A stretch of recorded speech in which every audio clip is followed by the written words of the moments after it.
Hi ಎಲ್ಲ ವಿದ್ಯಾರ್ಥಿಗಳಿಗೆ educate Karnataka ಚಾನಲ್ಗೆ ಸ್ವಾಗತ. ಈ ವಿಡಿಯೋದಲ್ಲಿ ನಾವು KCET ರಿಸಲ್ಟ್ ಹಾಗೆ ಸೆಕೆಂಡ್ PUC ಎರಡನೇ ಬೋರ್ಡ್ ಎಕ್ಸಾಮ್ ನ ರಿಸಲ್ಟ್ ಡೇಟ್ ಅನ್ನ ಅನೌನ್ಸ್ ಮಾಡಿದ್ರೆ ಅದ್ರ ಬಗ್ಗೆ ತಿಳಿದುಕೊಳ್ತಾ ಇದೀವಿ.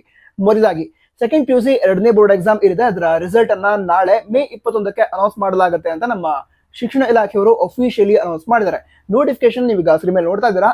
ಇದರ ಪ್ರಕಾರ ನಾಳೆ ಮಧ್ಯಾಹ್ನ 3 ಗಂಟೆಗೆ ಸೆಕೆಂಡ್ PUC ಎರಡನೇ ಬೋರ್ಡ್ ಎಕ್ಸಾಮ್ ನ ರಿಸಲ್ಟ್ ಅನೌನ್ಸ್ ಆಗುತ್ತೆ. ವಿದ್ಯಾರ್ಥಿಗಳು KRResults.nic.in ಒಂದು ವೆಬ್ಸೈಟ್ ಅನ್ನ ವಿಸಿಟ್ ಮಾಡಿ ರಿಸಲ್ಟ್ ಅನ್ನ ಚೆಕ್ ಮಾಡಬಹುದು. ಸರಿ, ನಂತರ ಸೆಕೆಂಡ್ ಬೋರ್ಡ್ ಎಕ್ಸಾಮ್ ಬರೆದ ಎಲ್ಲ ವಿದ್ಯಾರ್ಥಿಗಳಿಗೂ ಆಲ್ ದ ಬೆಸ್ಟ್. ನೀವು ಮೊದಲನೇ ಬೋರ್ಡ್ ಎಕ್ಸಾಮ್ಗಿಂತ ಎರಡನೇ ಬೋರ್ಡ್ ಎಕ್ಸಾಮ್ ಅಲ್ಲಿ ಹೆಚ್ಚಿನ ಮಾರ್ಕ್ಸ್ ಅನ್ನ ಪಡೆದುಕೊಳ್ಳಿ ಅಂತ ವಿಶಸ್.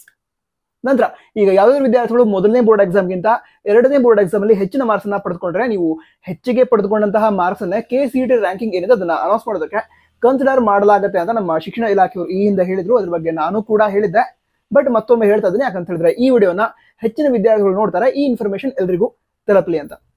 ನಂತರ ಈಗ KCET ರಿಸಲ್ಟ್ ಯಾವಾಗ ಬರುತ್ತೆ ಅಂತ ತಿಳ್ಕೊಳ್ಳೋದಾದ್ರೆ ಎಕ್ಸಾಕ್ಟ್ ಡೇಟ್ ಅನ್ನ ಈಗಲೂ ಕೂಡ ಹೇಳೋದಕ್ಕೆ ಆಗಲ್ಲ. ಬಟ್ ನಮ್ಮ ಶಿಕ್ಷಣ ಇಲಾಖೆಯವರು ಇಂದು ಮಧ್ಯಾಹ್ನ ಒಂದು ನೋಟಿಫಿಕೇಶನ್ ರಿಲೀಸ್ ಮಾಡಿದ್ರು.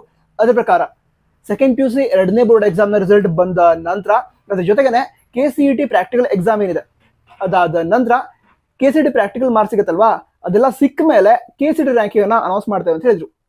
ನಂತರ KCET ಪ್ರಾಕ್ಟಿಕಲ್ ಎಕ್ಸಾಮ್ ಏನಿದೆ ಅದು ಮೇ 25ಕ್ಕಿದೆ. ಮೇ 25ರವರೆಗಂತೂ ಈ KCET ರಿಸಲ್ಟ್ ಅನೌನ್ಸ್ ಆಗಲ್ಲ. ಹಾಗಿದ್ರೆ KCET ರಿಸಲ್ಟ್ ಯಾವಾಗ ಬರ್ಬೋದು ಅಂತ ಹೇಳಿದ್ರೆ ಈ ಮಂತ್ ಎಂಡ್ ಅಂದ್ರೆ ಮೇ ಎಂಡ್ ಅಲ್ಲಿ ಅಥವಾ ಜೂನ್ ಮೊದಲನೇ ವಾರದಲ್ಲಿ ರಿಸಲ್ಟ್ ಬರ್ಬೋದು. ಇದ್ರ ಬಗ್ಗೆ ಆಲ್ರೆಡಿ ಹಲವಾರು ಬಾರಿ ಹೇಳಿದ್ದೆ, ಬಟ್ ಮತ್ತೊಮ್ಮೆ ಹೇಳ್ತಾ ಇದ್ದೀನಿ.